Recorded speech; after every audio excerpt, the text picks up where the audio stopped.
সন্তান জনাব লিয়াকত আলী মোল্লা, আজকের অনুষ্ঠানের বিশেষ অতিথি মাগুরা মায়েরা কৃতি সন্তান, আমার কলেজ জীবনের শ্রদ্ধেয় বড় ভাই জনাব উবাইদুর রহমান, মাননীয় শিল্প সচিব, আজকের মঞ্চে উপবিষ্ট।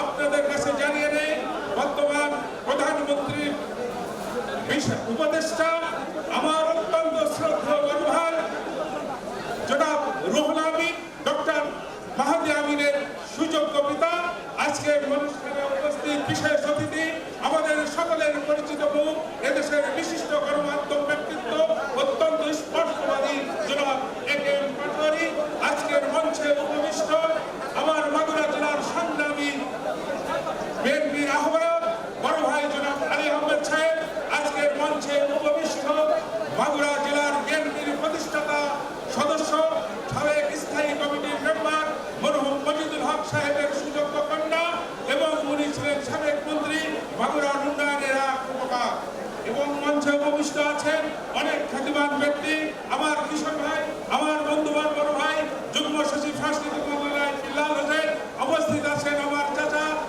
মফিজউদ্দিন আহমেদ ডিআইজি এবং মঞ্চের বাইরে এবং সামনে আরো অনেক কীর্তিমান ব্যক্তি রয়েছে, যাদের সম্পর্কে বলতে গেলে আমার 2-1 দিন চলে যাবে। তাদের কাছে আমরা ক্ষমা চেয়ে নিচ্ছি, তাদেরকে আমরা মঞ্চে পৌঁছাতে না পেরে। আজকে একটি কথা বলতে চাই, বাবুল দারাই চৌধুরী এমন একটা মন্ত্রণালয়ের দায়িত্বে রয়েছেন, যে মন্ত্রণালয়টা সাংস্কৃতিক মন্ত্রণালয়। সংস্কৃতি হচ্ছে সমাজ পরিবর্তনের হাতিয়ার, যে হাতিয়ার দিয়ে এই বাংলাদেশের রাষ্ট্রকে একটা পরিবর্তনের ছোঁয়া দিতে পারে। সবার আগে বাংলাদেশ বর্তমান বিএনপির যে স্লোগান, মাননীয় প্রধানমন্ত্রী যে স্লোগান, সেই স্লোগান উনি বাস্তবায়িত করবে। আপনারা জানেন বাবু নিদাই রায় চৌধুরী পূর্বেও মন্ত্রিত্ব করেছেন, মাগুরা উন্নয়নে উনি যে অবদান রেখেছেন সেটা মাগুরাবাসীর কাছে ইতিহাসে আছে, মাইল ফলক হয়েছে। আবার মন্ত্রণালয়ে আসলে মন্ত্রণালয়ের দায়িত্ব নিয়েছে, আমি আমার দাদাকে বিশেষ করে অনুরোধ করব, মাগুরাকে এমন একটা জায়গায় নিয়ে যাবে যে জায়গাটা হবে বাংলাদেশের মধ্যে সর্বশ্রেষ্ঠ একটি উন্নয়নমূলক ডিস্ট্রিক্ট, এবং যেখানে বেকার থাকবে না, শিল্প সাহিত্য সংস্কৃতি থেকে এগিয়ে যাবে। এখানে আর একটি কথা বলি, আমি এই বিদ্যালয়ে অ্যালামনাই অ্যাসোসিয়েশনের সভাপতি হিসাবে আপনার কাছে দাবি করব, এই বিদ্যালয়টা আপনি নিশ্চয়ই জানেন 1901 সালে প্রতিষ্ঠিত। এই বিদ্যালয় থেকে জাতীয় 21শে পদকপ্রাপ্ত 3 জন ব্যক্তি আছে, কবি গোলাম মোস্তফা, উস্তাদ মুন্সি রহিজউদ্দিন এবং কবি ফরুক আহমেদ।